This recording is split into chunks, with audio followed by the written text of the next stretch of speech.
And when I was 6 years old, one of the most important lessons I learned in my life, my father and mother had an argument because my dad wanted to teach me how to sail a boat. And my mom didn't want to see me drown.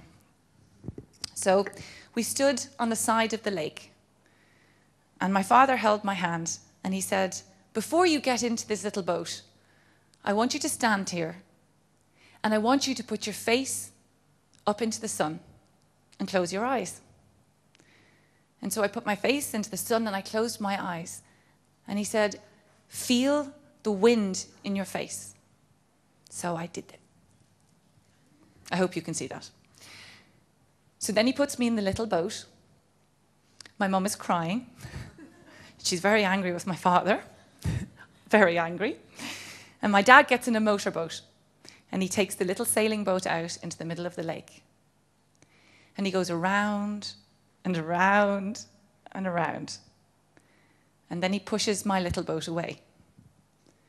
And then he said, "Caroline, I want you to sail home." And I said, "But I can't see home."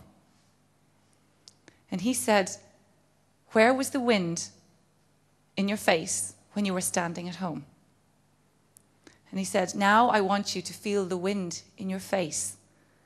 Learn where it is and sail home." Now, it took me some time to get home. And I think I probably could hear my mum shouting and crying, so I followed her voice. But I got home.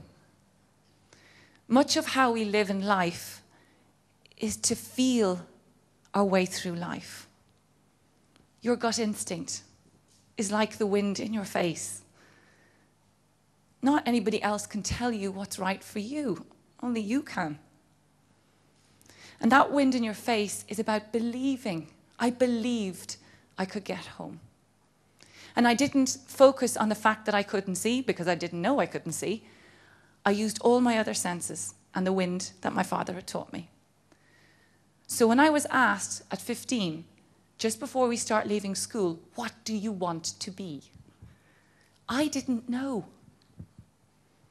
I didn't want to be a doctor. I didn't want to be a lawyer. I didn't want to make money. Do you know what I wanted to do? I wanted to race motorbikes. And I wanted to race cars. And I wanted to be Mowgli from the Jungle Book. Now, my dreams aren't very good dreams, right? They weren't necessarily successful dreams. But that Mowgli from the Jungle Book made me an incredibly successful person. So at 17 years old, it's my birthday. It's the 20th of October. I'm just about to finish my exams to leave school.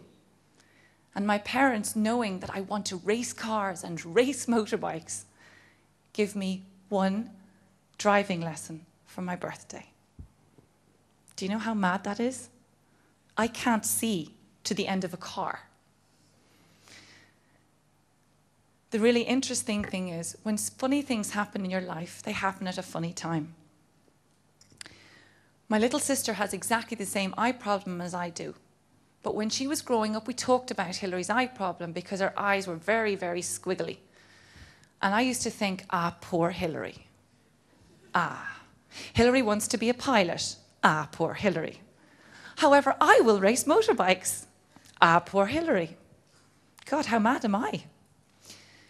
So every time Hillary went to the eye specialist, I thought I was being her big sister and supporting her. I never thought that I was going to the eye specialist too. And on my 17th birthday, there was this doctor who'd come back from Russia who had a particular interest in our eyes. So my mum promised me that we would go down to the police station where I could pick up my driving license after we went to the eye doctor. That's kind of strange that I didn't cop on what was going on. So I'm sitting in the eye doctor, and my little sister gets her eyes checked. Poor Hillary. And I'm just thinking, I can't wait to go get my driving license. So I get examined. He notices on my chart it's my birthday. And he said, "So, what are you going to do for your birthday?" And I take out this driving lesson and I wave it. I'm going to learn how to drive. You know when there's a very strange silence in a room? When you know something is horribly wrong? It's like your worst dream. And he turns to my mother and he goes, "You obviously haven't told Caroline yet." And she says, "You mean even Caroline?" She didn't even know. And he said, "Caroline's worse than Hillary." And he looked at me and he said, "Caroline, you can't drive." And I said, "I know, I'm going to learn." And he said, "No, you will never drive." He said, "You are blind." So what do you do when somebody takes your big dream away from you? Because I wanted to race cars. And suddenly they gave me a title and a name that I didn't understand. I'm legally blind. I have a disability. What is that about? That's not cool. I don't want that. I want to go to college. I want to have fun. I want to fall in love. I want to work. I want to be successful. I don't want that. And I made a decision that I would hide this new information from everybody. And I hid my sight from everybody until I was 28 years old. I successfully went through university. I successfully went through business school. And I never told anybody. But there were lots of things that happened all the way through that time. I wanted to be an archaeologist. You know, great. And I was brilliant at the exams, but the minute I started to excavate, I broke everything. I got fired. I worked in restaurants. I spilt everything. I got fired. I wanted to dive under the sea. And by the way, you can dive, but at that time, they were like, no, no, no, blind people don't dive, as in my eyes were too bad.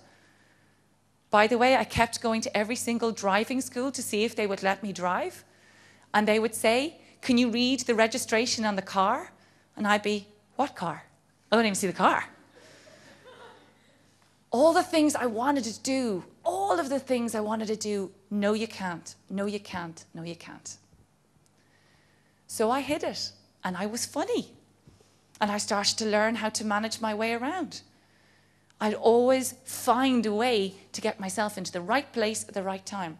I've got all these tricks about how I survived that. I look perfect, that you can't imagine, that I can't see. I'm really good at it. So I ended up in a very big company called Accenture as a management consultant. I still didn't tell them I couldn't see. Now, I don't know, excuse me, I'm not telling you to be dishonest, okay? That's not my job here today. But I'm telling you, if you project an image of confidence, and this is one of my pieces of advice to anybody, your job is to be a duck. You know a duck? You know ducks when they go on the water? They look lovely and calm as they walk on the water. But underneath, you see their feet pedaling madly. Blah, blah, blah, blah, blah, blah, blah. This was my life, calm on the outside, blah, blah, blah, blah, blah, underneath. But anyway, eventually I got caught out. 28 years old, in a huge, big consulting company. And the big boss from America comes over. And when you're 28 years old, you want to make an impression on the big boss from America. And I made a very memorable impression on my boss. In the gents' toilets when I told him to get out. That's when I knew the game was up.